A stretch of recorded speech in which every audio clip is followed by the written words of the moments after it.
Olá! E se a chave para a gente lidar com a ansiedade não fosse tentar controlar o que se sente, mas sim entender o que se faz? Pois é, nessa análise de hoje a gente vai explorar exatamente essa ideia que é super poderosa. Vamos lá.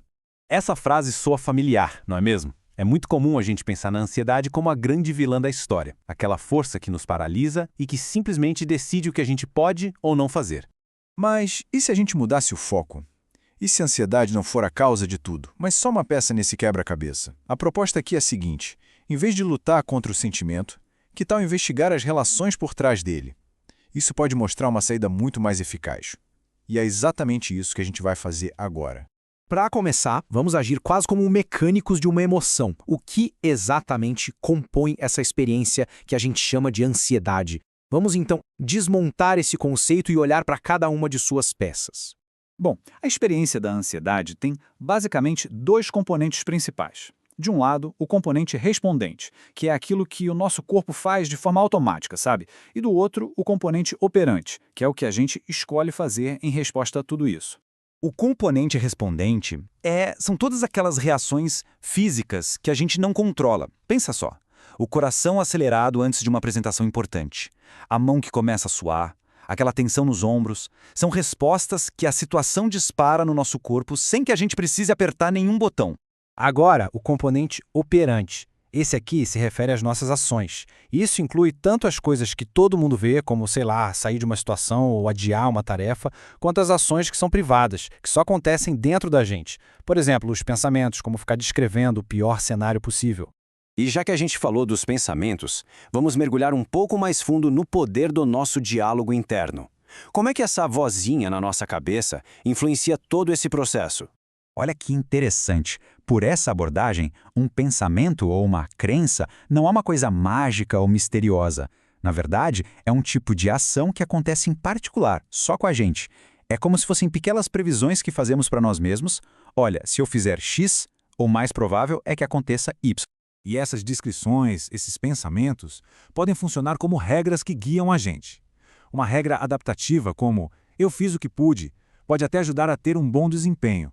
Por outro lado, uma regra não adaptativa, tipo "com certeza vou falhar", pode acabar disparando um monte de sentimentos desconfortáveis que, no fim das contas, sabotam a nossa performance.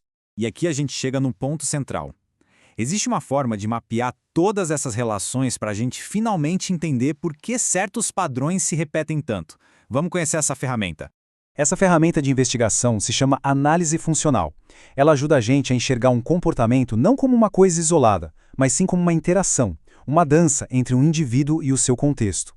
Ela identifica exatamente quais peças desse quebra-cabeça fazem com que aquilo continue acontecendo. E a gente pode dividir essa investigação em 3 passos bem simples. Primeiro, a gente descreve o comportamento que quer entender. Segundo, identifica o que acontece logo antes, o chamado contexto antecedente. E terceiro, a gente analisa o que acontece logo depois, ou seja, as consequências. Vamos ao exemplo prático para ficar mais claro. Passo 1, o antecedente. Pensa nele como o gatilho, a situação que dá o pontapé inicial. Nesse caso aqui, é ver o carro da autoescola no dia do exame de direção. Ok, vamos para o passo 2, o comportamento. É a ação específica que vem logo depois do gatilho. Aqui, a pessoa resolve adiar o exame. É um comportamento clássico de evitação, de fuga da situação. E agora o passo 3, a consequência. E olha, presta atenção porque este é o ponto mais importante de todos.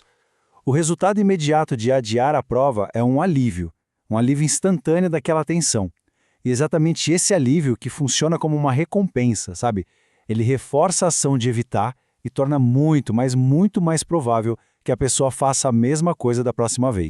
A partir do momento em que a gente entende esse mapa, a gente ganha o poder de redesenhar o caminho. A mudança deixa de ser uma luta e se torna uma possibilidade real e concreta. Então, a meta aqui não é travar uma guerra para nunca mais sentir ansiedade. O foco é em agir diferente. Porque quando a gente muda o comportamento, as consequências também mudam. E quando as consequências mudam, a nossa forma de sentir e de pensar sobre a situação, bom, ela começa a mudar junto. E aí se cria um ciclo virtuoso. Cada vez que uma situação é enfrentada e o resultado é positivo, isso não só resolve o problema daquele momento, como também fortalece a nossa confiança. Fica mais fácil agir da próxima vez, e a história que a gente conta pra gente sobre quem somos começa finalmente a ser uma história melhor. Isso tudo deixa a gente com uma reflexão final, né?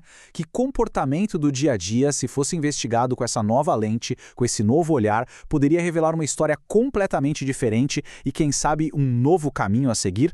A resposta para essa pergunta pode ser o primeiro passo para uma grande mudança?